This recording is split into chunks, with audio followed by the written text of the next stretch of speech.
Bonsoir tout le monde, j'espère que vous allez bien. Donc, je vais essayer de donner mon témoignage. Voilà, étant déjà la dernière de mes parents, je vais développer des habitudes, voilà, vraiment bizarres, telles que l'impolitesse. J'étais vraiment une enfant terrible, j'étais terrible. Je ramassais tout le monde, je parlais de tout et rien, je faisais vraiment du n'importe quoi. Et étant le dernier enfant de mes parents, ma mère disait toujours, bah, elle va changer, qu'elle sera grande, c'est une enfant, les enfants sont comme ça et tout. Donc, j'ai grandi avec ça, j'ai vraiment grandi avec ça en fait. Vraiment, c'est nous qui considérons certaines choses étant moindres en fait. Or, l'ennemi lui passe partout pour ouvrir une porte en fait. Et par là, j'ai commencé à rentrer plusieurs difficultés dans ma vie par l'impolitesse parce que j'étais vraiment impolie, j'étais arrogante. J'étais arrogante, tu me dis, moi je te ramasse correctement. Je te ramasse correctement, je ne perds pas le temps en fait, je ne perds pas le temps. C'était pas les injures qui me manquaient dans la bouche, j'étais vraiment insupportable. Et voilà, je vais grandir comme ça. J'étais une enfant vraiment rebelle, j'étais très rebelle et je ne supportais pas qu'on me fasse certaines choses. J'étais déjà quelqu'un de très blessé à la base et avec tout ce qu'on nous faisait, je ne supportais pas. Donc, un bon matin, on va nous envoyer aller acheter la bouteille de gaz. Je vais fuir avec l'argent. Je vais fuir avec l'argent et j'avais un défaut, j'étais grosse. J'étais très grosse. Et souvent, on se moquait de moi, on m'appelait Maman Calé. Voilà, pour ceux qui connaissent le chanteur congolais, la Pépé Calé, là, il était gros. Donc, moi, on m'appelait Maman Calé à l'école, vous connaissez au lycée. Il y avait des harcèlements, des moqueries et cela va créer encore en moi des blessures antérieures. Des blessures. Parce que je vais atteindre l'âge de 18 ans, je vais me dire, bon, je suis déjà indépendante, je suis assez mature, peu importe ce que les parents vont me dire, je ne vais plus écouter. Voilà, parce que lorsque j'ai 18 ans, j'étais en première et j'avais déjà des grandes copines de 24 ans, 25 ans et souvent elles racontaient leurs sorties, leurs trucs. J'étais intéressée, mais étant enfant surveillé, là, je ne pouvais pas dire que voilà, moi, mon souci, mes parents me contrôlent. C'était quelque chose de honteux, vraiment de honteux. Sinon, on devait se moquer de moi et tout. Donc, j'allais à leur sortie et je savais que j'avais un couvre-feu. Je devais rentrer chez moi à 20h, plus tard à 21h, avant que mon grand-père n'arrive de la mosquée. Donc, parce que lui, il priait à la mosquée centrale et on vivait à Bikele. Donc, la dernière prière, c'était 18h30, 19h. Donc, le temps d'arriver venait pratiquement à 20h, 20h40. Donc, c'est entre ce temps-là que moi, je jouais mes tours. Sauf qu'il y a des fois où j'arrivais après lui. Donc, quand j'arrivais après lui, je trouvais qu'ils ont déjà fermé la porte. Et il me disait, tu restes dehors. Dans ma maison, ne fais pas de désordre. Et moi, je me disais toujours, bah, bon débarras, ça me permet de retourner faire ma fête. Au moins, je suis venue à vous, c'est vous qui m'avez chassé. Donc, j'ai continué comme ça, j'ai grandi comme ça. Et entre-temps, je ne parle toujours pas avec ma maman. Entre-temps, depuis l'âge de 8 ans, donc je me retrouve, j'ai pratiquement 18 ans. J'ai coupé tout pont avec tous les liens avec elle. Voilà, lorsqu'elle appelait, parlait à ma soeur, ma grand-mère, moi je disais, je ne parle pas avec elle. Parce que vous savez, j'étais vraiment rebelle, j'étais une enfant impolie. Et en plus de ça, j'étais rancunière et remplie de blessures. Vraiment, donc je vais grandir comme ça et ma grand-mère va toujours me réprimander, c'est ta maman et tout, beaucoup de choses. Et voilà, moi je n'écoutais personne. Voilà, quand j'estimais que j'ai raison, peu importe ce qu'on va me dire, j'ai raison. Jusqu'à un jour où, déjà il faut dire que j'aimais les chills. J'aimais vraiment les chills en fait. Déjà j'étais quelqu'un, j'étais grosse, on se moquait beaucoup de moi. Et lorsque j'avais la grâce, parce que pour moi c'était une grâce, lorsque j'avais la grâce d'avoir des amis à côté de moi, qui ne se moquaient pas vraiment de moi, je m'attachais trop à ces personnes, je m'attachais énormément à ces personnes. Et ce qui faisait que vraiment j'essayais de me lâcher en fait lorsque c'est avec ces personnes. Donc j'allais partout dans les chills avec mes copines, dans les snacks et tous les restaurants. En tout cas, je vivais vraiment comme vraiment quelqu'un qui est en pleine liberté de tout. Je vivais vraiment et j'aimais vraiment les balades, j'aimais vraiment les snacks, j'aimais vraiment l'eau chaude en fait. J'aimais vraiment ça, la musique du monde. Oh non, j'aimais vraiment la musique du monde. Non, Chatawale, Yemi Alade, non, j'aimais trop la musique du monde. C'était impossible pour moi de faire un jour sans aller dans un snack. C'est-à-dire que même si je n'ai pas l'argent, je vais créer un motif. Je vais peut-être inventer, dire à ma grand-mère que non, à l'école, on a demandé telle somme. Parce qu'il faudrait que j'ai de l'argent pour aller au snack. Il faudrait forcément que j'ai de l'argent. En tout cas, je ne pourrais pas faire une semaine sans aller dans un snack, dans une boîte de nuit, 3 fois dans la semaine, c'était impossible. À lui, les boîtes de nuit de lui, partout, l'océan, on disait presque, il n'y a pas une boîte de nuit que j'ignore, je vous assure, j'aimais le groove. Et voilà en fait, et dans mes temps, je vais arriver à l'âge de 19 ans, je fais mes 20 ans. Et voilà, je vais aller dans un snack comme d'habitude et tout, je vais louer le snack comme ça se faisait à l'époque, quand tu veux célébrer ton jour et tout. Et à ce moment-là, ça s'est bien passé jusqu'à ce que des personnes arrivent dans le snack. Et lorsque ces personnes sont arrivées, voilà, il y a eu des difficultés, des problèmes. Il y a eu des problèmes, voilà. Étant déjà quelqu'un de colérique, quelqu'un d'arrogant et tout, je cherchais toujours les problèmes, ça c'est une vérité. Je cherchais toujours des problèmes, c'est-à-dire quand tu es une fille comme moi, je te lance des pamphlets, je suis assise à ma table, tu es à ta table là-bas, je te lance les pamphlets, si tu avais ton gars, je commence, parfois je viens, je passe, je bouscule vos tables exprès. Pour voir ta réaction et si tu réagis, c'est bagarre en fait. Donc j'étais vraiment comme ça là. J'étais vraiment comme ça. Il faut déjà dire que je marchais avec la plupart des banganos de tout le PK12 là. J'avais plusieurs grands, je vous assure. J'avais plusieurs grands dans ce monde en fait. Mais je me disais toujours, je ne suis pas banganée parce que je suis trop belle pour être banganée, je suis trop genre femme en fait. Voilà, je collais mes ongles, mes faucilles, je faisais mes trucs, mes tresses, petites jupes, petits trucs. J'étais vraiment dans ma vie. Mais moi, je refusais ce titre, mais j'ai marché avec ces personnes-là. Donc, j'ai marché, donc j'avais vraiment cette mentalité de barbare, de la rue. Voilà, à la limite, mon langage avait changé, je parlais déjà le argot. J'étais vraiment, voilà en fait, voilà mon petit surnom c'était Ajapopo, Mbielangozo et tout. Et là au PK12, j'avais vraiment des grands partout, que ce soit au rail, partout je pouvais partir. Au 22, j'avais des bons grands partout. J'avais des grands, des personnes, parce que c'était comme ça en fait, quand tu es dans le monde du goudron, comme on dit. C'était comme ça donc. Je vivais comme ça, j'étais dans une vie et je voyais plusieurs personnes mourir hein, parce que dans ces bagarres là, il faut déjà se dire que il va arriver que le jour où je viens fêter mon anniversaire, voilà, je vais me chamailler à une fille et voilà, j'estime qu'elle m'ont cassé de respect parce que c'est mon jour. J'ai loué le salon VIP dans le snack et je suis censée célébrer mon jour. Il est hors de question qu'on me manque de respect, donc je vais prendre une bouteille, je vais la casser sur sa tête et je vais poignarder à l'œil. Malheureusement, elle va perdre son œil. Et voilà, je vais essayer de fuir. Donc après, par la suite, voilà, j'ai été conduit au commissariat à la PJ. J'ai été conduit à la PJ déjà. Il faut dire que dans la même année, en 2019, là oui, en 2019, dans la même année où j'avais poignardé l'autre, il faut dire que j'avais déjà fait plusieurs commissariats, celui de Vendo, celui de Toum et celui de Nzeng. Donc j'étais un peu partout. Et c'était pour les mêmes raisons, pour les bagarres, c'était toujours pour les mêmes raisons. Au PK9 aussi, la brigade de Mélène, j'avais déjà fait la cellule là-bas. Donc j'étais vraiment quelqu'un de très agressif. Donc quelques jours plus tard, on me défère pour la prison. Donc lorsque j'arrive en prison, et là-bas je vais encore aller beaucoup plus développer ce caractère de dur à cuire, ce caractère de vraiment d'arrogance. Vraiment, je vais développer tout ce qu'il y a de pire en fait. Je vais vraiment développer tout ce qu'il y a de pire. Et moi, lorsque je suis arrivée, j'étais désormais cette personne-là qui dérange en fait. Les mamans, tout le monde. J'avais un groupe là-bas, on s'aimait la terreur. On faisait les trafics des vins, on fabriquait les vins, on faisait rentrer les trucs interdits, on s'est battu avec les... Je suis tellement passé par des situations, mais au lieu que ça me serve de leçon, pour moi, je me disais, je suis une dure à cuire en fait. Si je suis déjà passé par là, je ne vais plus reculer et il n'y a plus rien qui va m'effrayer dans la vie. Et je me disais même que lorsque je vais sortir, toutes les personnes qui vont malheureusement tomber sur mon chemin, je ne vais pas les louper. Là-bas, il y a un pasteur branamiste qui nous suivait. Et voilà, en fait, il m'avait offert une Bible. Et à chaque fois que je me retrouvais dans des difficultés, où je me suis battue avec un agent, vous savez qu'un agent porte la tenue. Si vous l'agressez, c'est autre chose. Et étant déjà prisonnière, donc on pouvait me coller un deuxième mandat. On a failli me coller un deuxième mandat. Et je me souviens, ce jour, j'ai fait une prière au Seigneur. J'ai dit, Seigneur, aide-moi.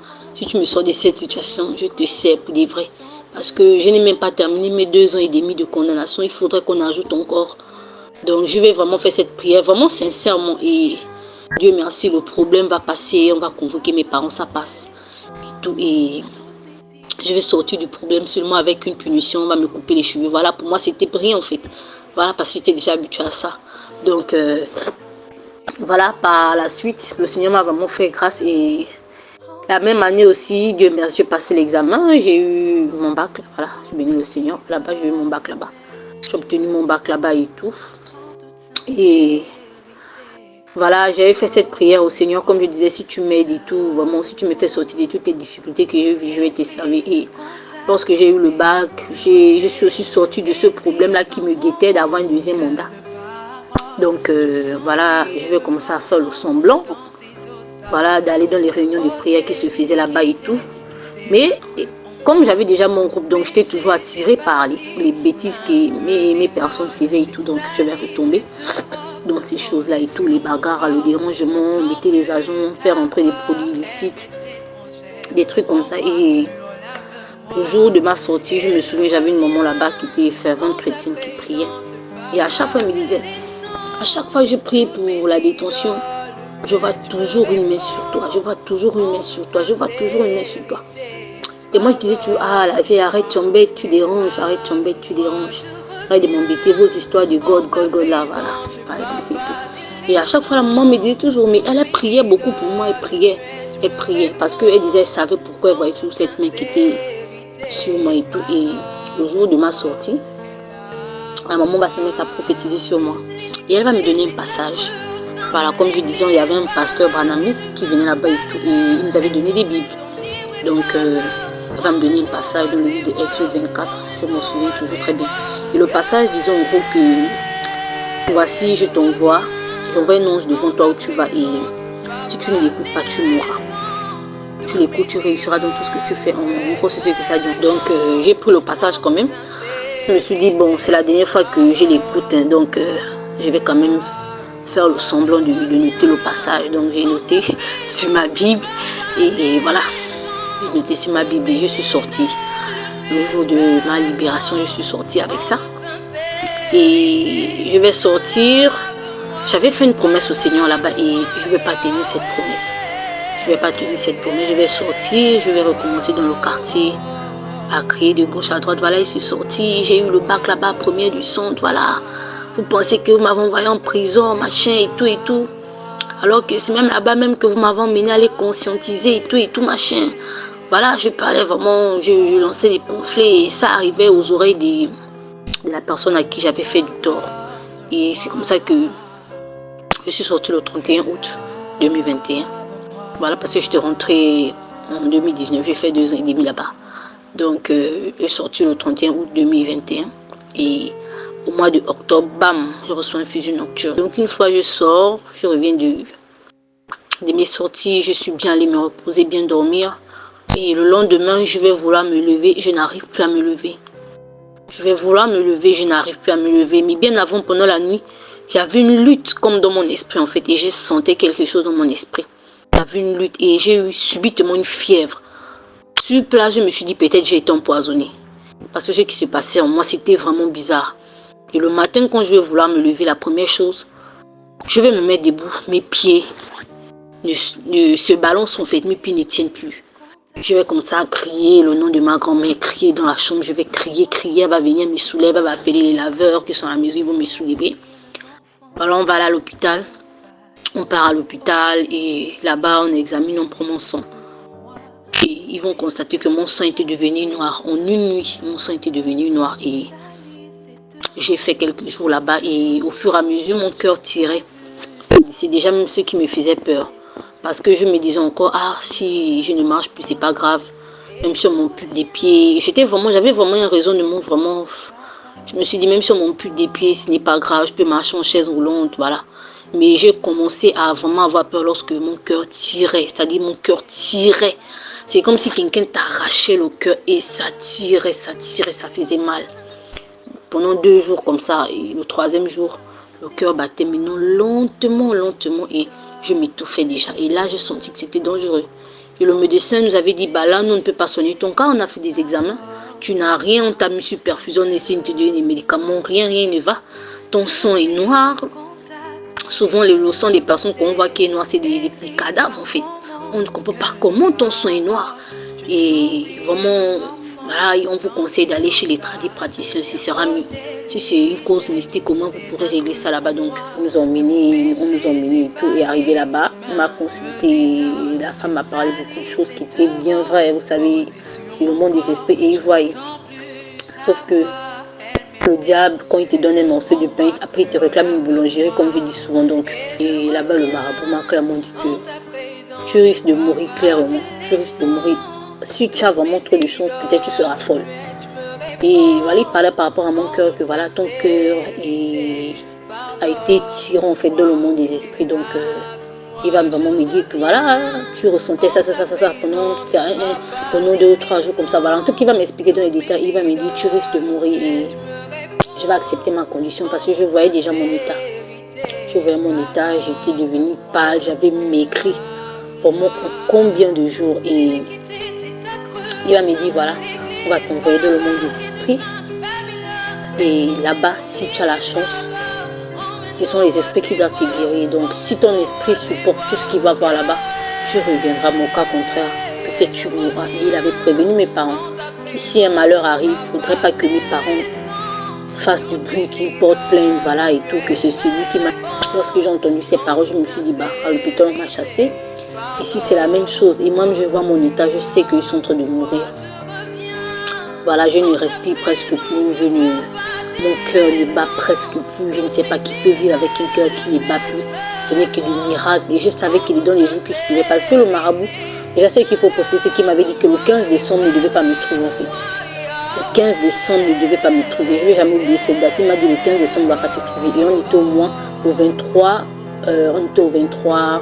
novembre. On était au 23 novembre. Et il m'a dit, parce que j'avais commencé la maladie le 7 novembre. Et durant tout ce temps, j'étais à l'hôpital jusqu'au 21, où je suis allée chez le marabout. J'ai dormi là-bas, on faisait des consultations sur le 23 qui me... Vraiment, il me détaille tout. Et je vais prendre la décision de retourner à la maison, de ne pas me faire initier, de ne pas aller chez les morts. Voilà, je lui ai dit, bon, je retourne. De toute façon, si je dois mourir, je vais mourir en fait. Je vais mourir. Donc, nous sommes retournés à la maison et je me suis dit, vaut mieux mourir à la maison au lieu d'aller précipiter ma mort. De toute façon, je devais mourir à l'hôpital. Ils n'ont pas ma solution. Chez les marabouts, il n'y a pas de solution. Donc, je suis condamnée à mourir. Et j'avais accepté cela, en fait. Et je vais me souvenir une fois, après qu'on soit rentré à la maison, je vais me dire, ah, il y a une maman qui me dit toujours qu'à chaque fois, elle voit une main sur moi. Et elle savait que le Seigneur, d'après ce que le Seigneur lui disait, c'est que moi, je devais servir le Seigneur. Et je dis, bon, j'ai essayé avec le Allah de mon grand-père, ça n'a pas marché. Je vais un peu essayer avec le Dieu des chrétiens là et tout, et je vais faire un vœu au Seigneur de mon cœur parce que je ne parlais pratiquement pas. Et je vais prier de mon cœur, je vais dire, Seigneur, si tu es vraiment le Dieu qui existe dont la maman là m'avait parlé en fait, si vraiment tu existes, et ton Dieu, je crois que tu as la possibilité, la capacité de me sortir de cet état, et je te promets que souvent je t'ai menti, que je vais te servir, mais cette fois-ci, si tu me sors de cet état, je vais te servir. Et la même nuit qui va suivre, je vous assure, le Seigneur est fidèle, la même nuit qui va suivre, le Seigneur va me rappeler les prophéties qu'il m'avait données au moment où je sortais de prison par la maman en question. Et il va me ramener dans le livre de Exode. Je vais subitement fouiller ma Bible, je tombe sur ce passage où il me disait, où le passage disait que là où je t'envoie, si tu ne suis pas les instructions que je vais te donner, tu mourras. Et je me rends compte que certes, c'est peut-être le diable qui me tient, mais quelque part aussi peut-être la volonté du Seigneur. C'était simplement pour m'emmener à comprendre qu'il est temps de le servir. Il est temps de le servir et je vais pleurer. C'est très sincèrement, moi qui étais païenne aussi, je vais commencer à pleurer. Ma grand-mère va s'étonner que, parce que j'étais dans cette phase de maladie où je ne pleurais pas. Je vous assure, j'étais tellement une dure à cuire que c'était pas possible pour moi de faire couler une larme en fait. Voilà, je me voyais trop dur à cœur en fait. Et subitement ma grand-mère va me voir pleurer, elle va comme ça pleurer aussi, que voilà, moi je n'ai jamais tué quelqu'un, qu'est-ce qui se passe? Parce que pour elle, elle s'est dit, je suis en train d'agoniser. Donc moi je pleurais par rapport à ce que le Seigneur me rappelait et j'étais incapable de bouger, mais je continuais de prier dans le cœur. Et la même nuit qui va suivre, je vais faire un songe où le Seigneur va me visiter, il va toucher mon cœur, il va restaurer mon cœur. Et lorsque je vais me lever, mon cœur va commencer à rebattre. Je vais partager le témoignage à ma grand-mère, elle va toucher mon cœur, elle va voir que waouh, mon cœur bat nouvelle là comme ça. Prier, prier, bénis Dieu, bénis Dieu, bénis Dieu, bénis Dieu. Mais et comme j'avais dit à cette Bible là, je la lisais tous les jours. Et quelques temps plus tard, dans la même semaine, voilà, j'ai fait la rencontre de certains frères, des chrétiens déjà en fait. Déjà, comme je disais, j'étais alitée, je ne marchais pas, donc ce n'était pas que j'étais dans une rue, que j'ai croisé des chrétiens qui évangélisaient, non, c'est vraiment le pur hasard. J'ai fait la rencontre de certaines personnes, des chrétiens, voilà, dont Prem, pour ceux qui connaissent Prem, et Armando, et je vais faire leur rencontre, et ils sont venus à la maison. On a fait la rencontre et tout, ils ont comme ça me suivre, et j'ai vraiment compris que c'était le temps où le Seigneur m'appelait. C'était vraiment le temps, et la manière dont il a tout suscité, la guérison instantanée, et tout le monde était surpris dans ma famille, et moi j'étais très surprise. Et vu ce que j'avais vu, je me suis dit, je m'attache au Seigneur. Et voilà, donc ça c'est le deuxième point. C'est vraiment le deuxième point, comment j'ai rencontré le Seigneur. J'ai rencontré le Seigneur dans une phase de maladie, j'étais presque morte, et le Seigneur m'a fait grâce. Et je vais faire la rencontre de ces personnes, je vais comme ça suivre le Seigneur, ils vont m'apprendre certaines choses jusqu'à le Seigneur va me rétablir. J'aurai la possibilité maintenant de fréquenter l'assemblée au PK13, pour ceux qui connaissent. Et lorsque je vais arriver au PK13, au mois de janvier 2022, en mars, je vais me faire baptiser par la grâce du Seigneur, et jusqu'à aujourd'hui, je persévère là-bas. Donc voilà, simplement, c'est comme ça que j'ai rencontré le Seigneur. Le troisième point, comment as-tu intégré le Sentinelle? Simplement par le canal d'Étienne et David en fait. Comme je disais, j'ai comme ça persévéré au PK13, et je vais faire la connaissance d'Étienne d'abord. Je crois que David il était à Port-Gentil, et David va venir à Libreville. Je vais faire aussi sa connaissance. Et voilà, en fait, par leur canal, je vais rejoindre Sentinelle. Voilà, j'avais appris qu'il y avait une œuvre qui était mise en place et tout. Des jeunes chrétiens qui aspirent au réveil, et voilà, au réveil dans les lycées, dans les universités plus particulièrement. Par la grâce de Dieu, je vais intégrer l'œuvre. Et voilà, c'est un peu ça. C'est un peu ça. Et quels sont les apports des enseignements qui sont partagés? Je dirais que je suis beaucoup bénie. Non seulement le fait d'être bénie, mais j'ai beaucoup été visitée. J'ai beaucoup été visitée par le Seigneur. Et ça a toujours eu un lien avec les temps dans lesquels je suis sortie des Sentinelles. C'est-à-dire, si à Sentinelle, il y a eu des prophéties sur moi là-bas, je vais vivre certaines choses. S'il y a eu des enseignements et qui touchaient mon âme, ma personne, je vais vivre, expérimenter certaines choses. Donc, j'ai vraiment été visitée. Et je crois qu'une fois, je vais raconter à David une expérience que j'avais vécue. Je ne sais pas s'il va s'en souvenir quand il va écouter la note. Donc, par rapport à une expérience de visitation en fait. Il y a des temps où je n'avais pas souvent la possibilité d'assister sur place aux réunions parce que mon emploi de temps ne me permettait pas. Donc, les vidéos qui se faisaient des enseignements, quand on envoyait dans le groupe, moi je profitais simplement à suivre les enseignements là. Et c'est comme ça qu'un jour j'ai été vraiment visitée. Et je vais me dire que ces enseignements sont importants pour moi. Voilà, comme pour la majorité des personnes, ça m'a beaucoup restauré, fortifié aussi, encouragé. Donc c'est vraiment ce sur quoi je vais m'arrêter sur ce bonne soirée.